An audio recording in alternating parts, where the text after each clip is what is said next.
Oh my god, hi. Okay, so we're on part 2 now, talking about autism and sex. So if you weren't around for the first video, I would suggest that you go watch it, because the reason why I made that whole video was to lead up to this video, because otherwise my relationship with sex doesn't make a lot of sense. So because we all watched the last video, we all know that it was about my growing up and from childhood to when hitting puberty, and then when I became sexually active until about the age of 21, when I was like, this has not been okay, actually. I need to do something different. So now here we are. I'm 23 years old in 3 months and 7 days. And I'm going to talk about being autistic, PDA autistic too, especially, and sex. So this one's going to get a little bit more 18 plus. Like, it's not going to get porny, but maybe a little suggestive. Like, I'm also very embarrassed to talk about sex. I'm still getting over the fact that, sex isn't shameful. It's not. You don't have to be ashamed of nothing. So, that's how much sex we're going to talk about today. This is not for children. Children are watching my videos anyway, but, just clarifying. I'm not going to say it's, specifically adult, because it's not porn. So, thought I was a lesbian. Wasn't a lesbian when I was 21, and I was, in fact, sexually attracted to a man. There are a couple things specifically different about this man to no other man before. One was he was way better to me and way better at communicating with me than my ex-boyfriend was, so I was like, you are so amazing. But also, we were talking for 3 months before he even wanted to have sex with me. I was so used to guys, on the first date trying to do something with me, and me having to be on guard the whole night, because I know it's gonna happen, and I know I have to find a way to say no and try to be nice to them and try not to hurt their feelings. All of that went away.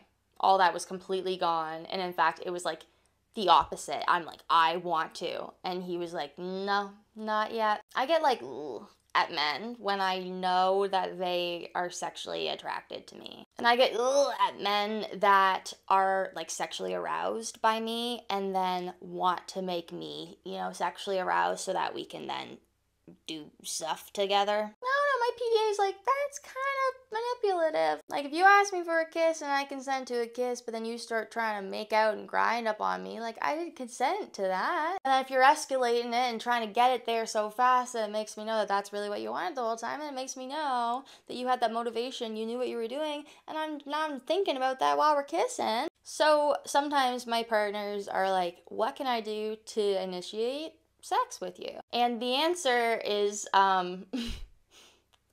don't.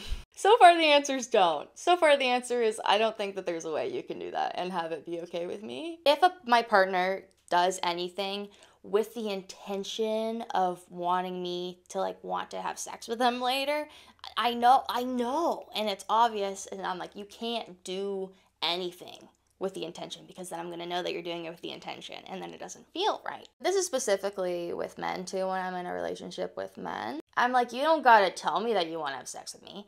I know that you do. I know when you do.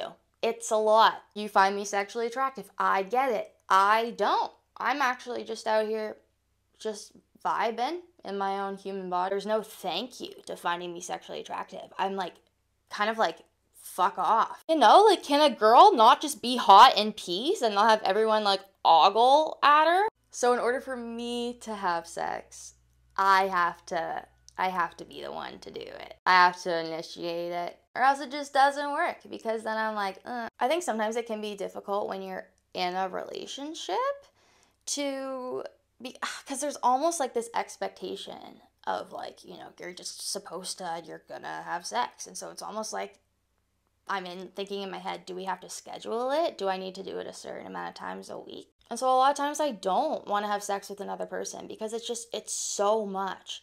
And also because I've always got so much going on that I'm not thinking about sex. The only times where I'm thinking about sex are if everything's dope and I have no problems and nothing else is on my mind right now. And you must be really, really, really dope. That apparently I've thought that in my head. Sex is a lot, mentally, emotionally, physically, obviously. It's a lot sensorily. And now I'm really trying to listen to my own body and not worry so much about the pleasure of another person. I'm actually focusing more on the pleasure of me.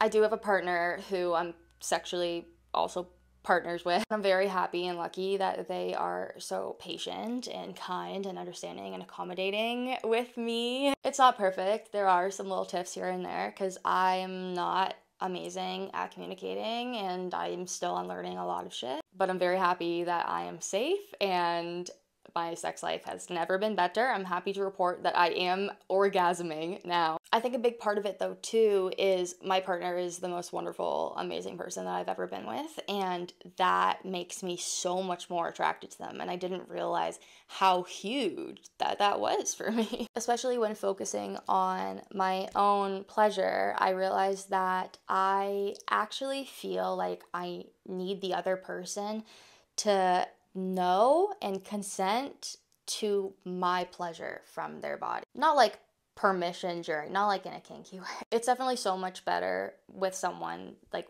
that you're in a relationship with, I think, because I don't have to think about much at all. And the less thinking, the better. If Paige starts thinking, then I'm not gonna enjoy myself anymore. If it's someone you love, you know, like there's trust and there's good communication and you feel super safe and you know what's going to happen. You know that you're going to have a good time and there's not going to be any surprises or anything weird or anything you don't know how to deal with or tackle. Okay, so having sex. Ever since I was a kid, I was like, I freaking wish that I had a penis because everything would be so much easier with having a penis. And I think I have that thought every single time at the beginning of sex. Or actually just sometimes during, anytime really. I'm like, this probably is so much different for you than it is for me. For me, I don't know. Sensory, it's a lot. There's a lot of text, you know, there's wet. I don't like being wet. There's often wetness involved. Sometimes my PDA is like, oh, during, because I feel obligated to continue. Like I'm like, okay, let's freaking finish this. We don't need to be doing this forever. Like I'm good with like 15 minutes. Let's tap out.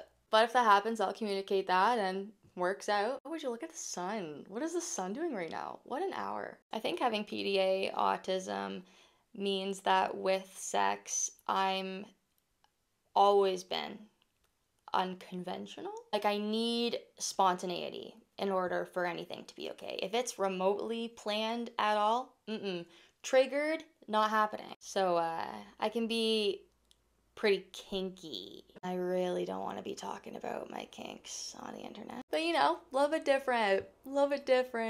Before we end this video and you guys all comment about your sexual experiences as autistic people, autistic girls are way, way more likely to be sexually assaulted. There were a lot of times where I was sexually assaulted and didn't know that it was sexual assault.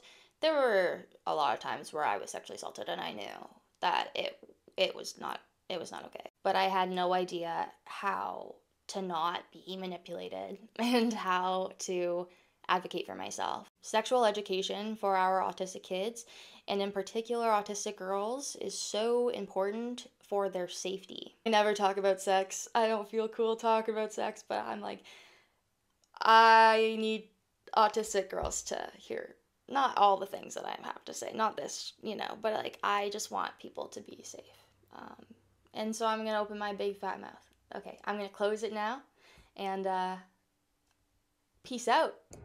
This is the end of the video song. This video's to tell you the video's done. If you're hearing this, it's because the video's done. Go watch another one. Boop, boop. Have a good day. Love you so much. Bye.